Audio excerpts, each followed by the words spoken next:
Hey folks, David Stewart here, dvspress.com. Let's talk about video games. $70 video games. Should video games be more expensive than $60?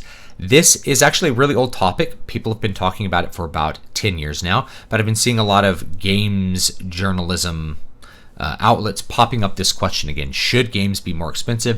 And you've also had developers say that the AAA experience is going to be maybe shorter and more to the point for that $60, meaning you're going to get less game for your $60. And I just kind of want to wade into this and give my opinions on this. So, should games get more expensive?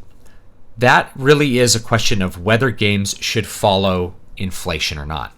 I bought games for $60 back in the 1980s. So back in 1989, I was buying Nintendo games for $60 and then Super Nintendo games for $60 or $65, sometimes $75. It was $75 for Super Mario RPG when it came out, which was mind-boggling to us at the time, a $75 game.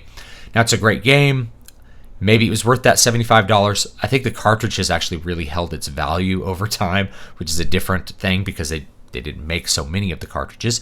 But a $60 game in 1988, back when I got my NES, would be the equivalent of a $130 game today if you're just following general US inflation trends. Now, I don't want to get too deep into this in this video, but using an inflation calculator, which is what I use to determine that, isn't necessarily accurate for the progress of the costs of goods and services. Some goods and services will follow the increase in the money supply. Inflation is an increase in the supply of money relative to demand and supply, meaning there's more dollars per person per thing that you really want to get, which makes things more expensive.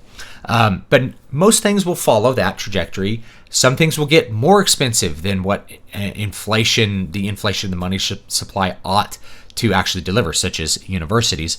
Some things don't, and some things are difficult to track with in terms of inflation simply because the nature of the product changes over time. Some things get cheaper over time because the economy just gets more efficient at producing the item, or things get much, much better for the same price. So for the same price that you might buy a CRT TV back at the end of the 80s, you could probably buy a flat screen, very, much, much larger television that's much better, ultra high definition, that's better in almost every conceivable way and can connect to something that wasn't even conceived of in the 1980s.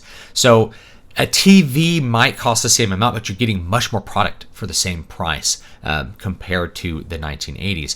Likewise with computers. If a computer costs the same now as it did in 1980, not only has it gotten cheaper, but it's actually gotten so much better that the increase in quality offsets any kind of decrease in price or maybe stabilization of price in a way that's can't really be calculated using inflation. So not all goods and services are going to follow the path of inflation. A lot do, like a candy bar that you bought for 50 cents in 1995, and I used an inflation calculator to figure this out, costs 85 cents today. That's pretty much right on the money. Your candy bars are going to be pretty much the same price that they were in terms of how easy it is to acquire that dollar to buy the candy bar in the 90s as it is now. But here's the thing with games. Games are not the same product that they were in 1989.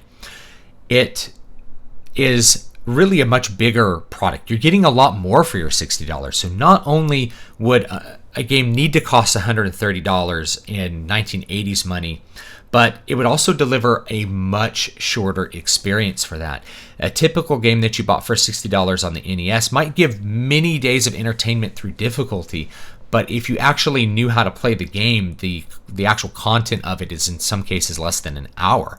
So you're looking at a 1 hour game once you know how to play it, and the extension of the time spent playing that game really has to do with the fact that NES games were in general much more difficult than today's games. Compare that to something like, I don't know, The Witcher 3, which has 60 plus hours, up to 100 hours of content, meaning you go around the game doing stuff you've never done before, and it takes that long to clear it out. Now, so you're getting a lot more for the $60 value. So not only is it cheaper when you calculate in inflation, you're getting a lot more product. So does that mean that the price needs to go up? And my answer is Not necessarily, because they're, like I said, the economy gets that much more efficient at producing things. There's lots of other things that keep that value relatively stable, including increased competition. There's more players in the market making more games. You have indie games that are way below that price point competing with those AAA $60 experiences,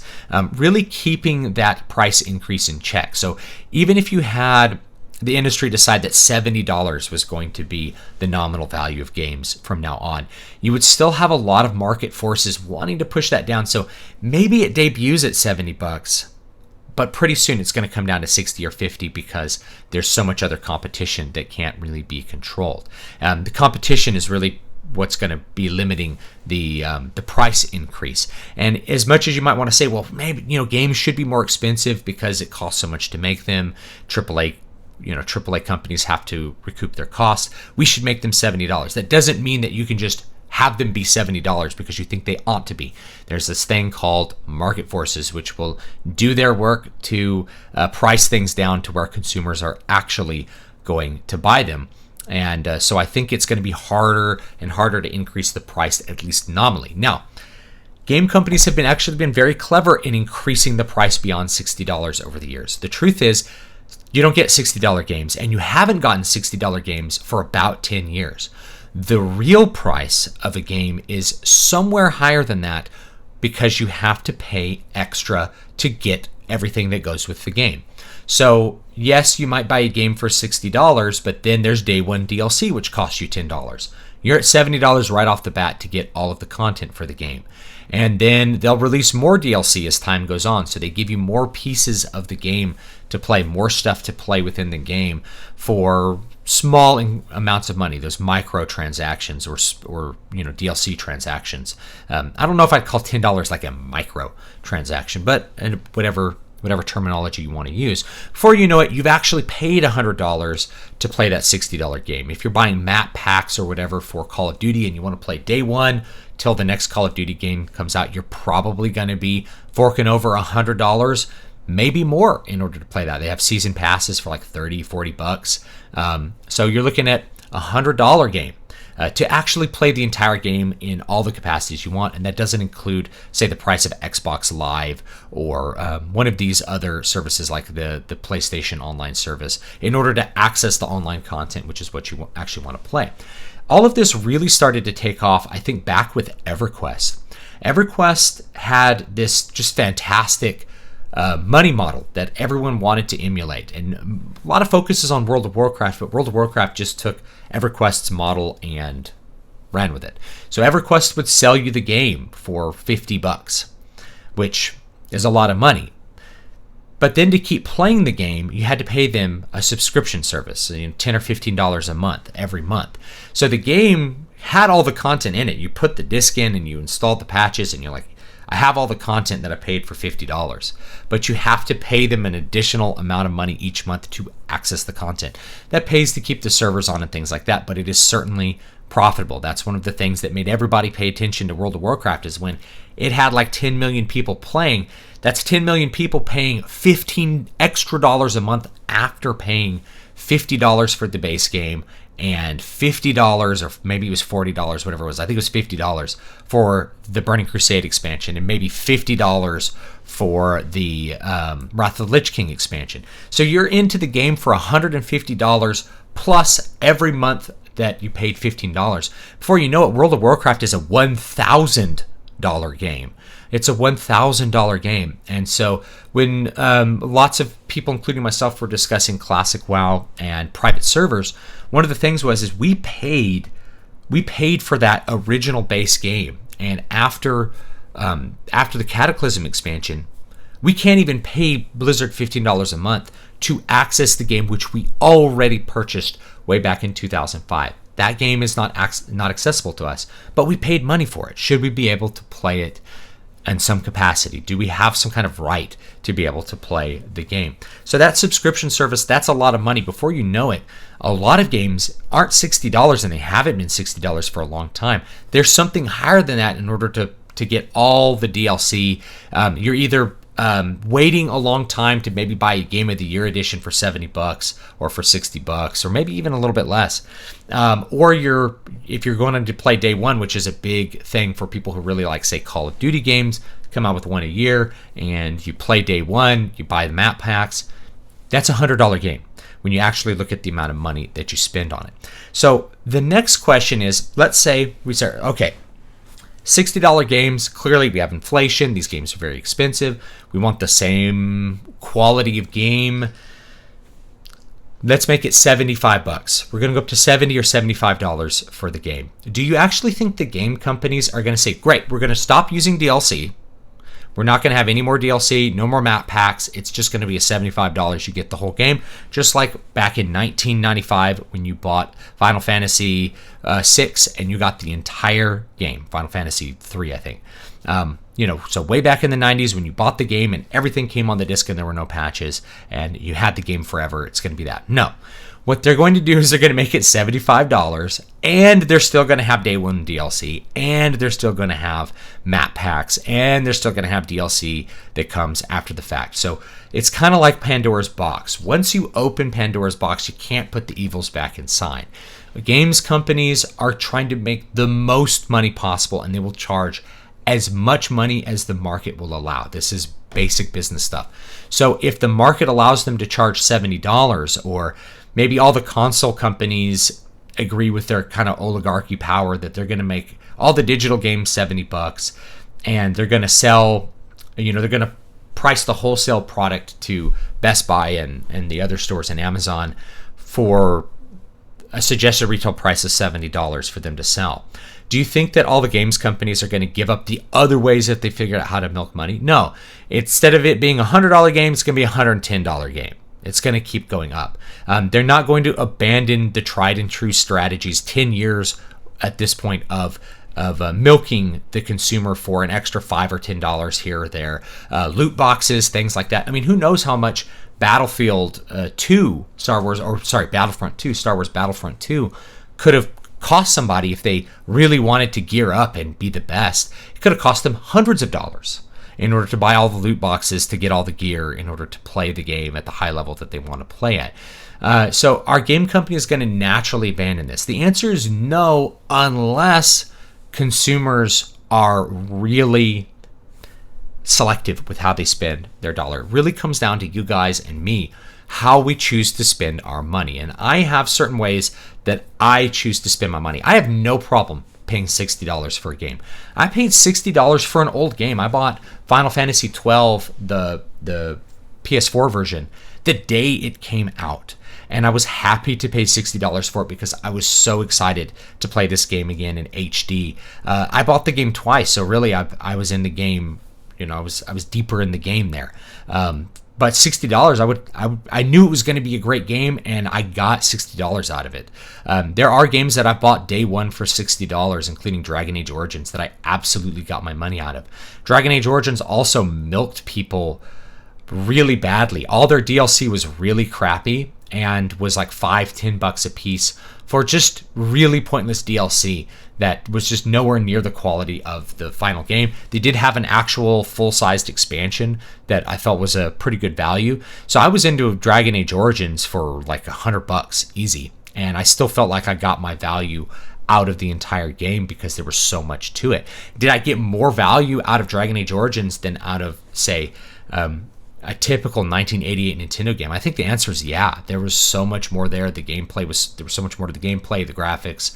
Everything was going to be better than a 1988 game in terms of value. It's not to say that retro games are bad. I love retro games, and I think there's a big future for retro games because they don't have any of this crap attached to them. This buying DLC, buying season passes, buying map packs, buying subscriptions. All that stuff's missing from retro games. So if you go back and play Final Fantasy VI, for instance, that's one of the best JRPGs ever made. And it's still good. And you can still play it. And when you buy it, you've bought the entire game. Or you can even buy it for PC for like $5 or $10. Think about what insane value you can get out of retro games that don't have any of this DLC attached to them. So that's my point, is that games are more than $60. They've been more than $60 for a long time. Games don't necessarily need to go up in price because of factors like the economy making things more efficient. And if they do go up in price, don't expect them to drop the other things they do to make money. So the third option there, which is what some devs have mentioned, is there'll be a shorter, more condensed experience. I actually don't think that is bad. So this will be my last point, is a 100-hour game that's boring is bad. A 100-hour game that's intensely interesting for those entire 100 hours is a great game. But a 30-hour game that's super interesting for those 30 hours, to me, is still worth money. It's still worth maybe $60. Considering I would buy a ticket to a movie for like $20, and that's 2 hours of entertainment. As long as you're getting more than triple that, then you're really getting a good value for the game. If you're having a really fun 12-hour experience, that might still be worth $60 if it's really good and you really, really enjoy it. So if the games drop from 40 or 50 hours down to 20 hours, I don't think that's necessarily a bad thing. One of my favorite game experiences of all time was things like, Portal. That's just a couple of hours. It's a couple of hours of gameplay, and then you're pretty much done with the game. But it's a great couple of hours, and it's worth some money. You really feel like you get your value out of it. When I bought the orange box, certainly felt like I got a ton of value out of that. Really, kind of just in Portal, it was such a good experience at the time. So that's the last thing I'll say is really. If they make games shorter and more compact, that's not necessarily a bad thing. That could actually make games better. 50-hour open world wandering around doing nothing games, I don't really appreciate that game design. It's actually what stopped me from finishing Dragon Age Inquisition. I thought Dragon Age Inquisition was a really bad game because the gameplay was not that good, and you were just wandering around empty maps collecting things and doing little dumb like MMO-like quests. I wanted Dragon Age Origins, where you were going really strongly through an area, doing difficult encounters, progressing through a story. That's really what I wanted out of that. And all the open world stuff that maybe made the game 100 hours. Like, it's a 100-hour game. It's not 100 hours of interesting gameplay, though. That's the difference. It's really hard to make 100 hours of interesting gameplay. It's easy to make 100 hours of boring gameplay. And I feel like that's what a lot of AAA games have been doing this last generation, is the gameplay is just not that interesting. Even though it's a really long game, there's just not enough to it to justify spending all that time or money on the game. So if they went down to a 30-hour really good experience, to me, that's not a bad thing either. But you have to weigh the cost. And if people aren't willing to pay $60 for it, the price will go down. You're going to vary over time. You'll figure out exactly how much product you have to offer for $60 or even $70. So thanks so much for watching. Don't forget to like, comment, and subscribe. And let me know what you want to see and hear in the future. And I'll see you guys next time.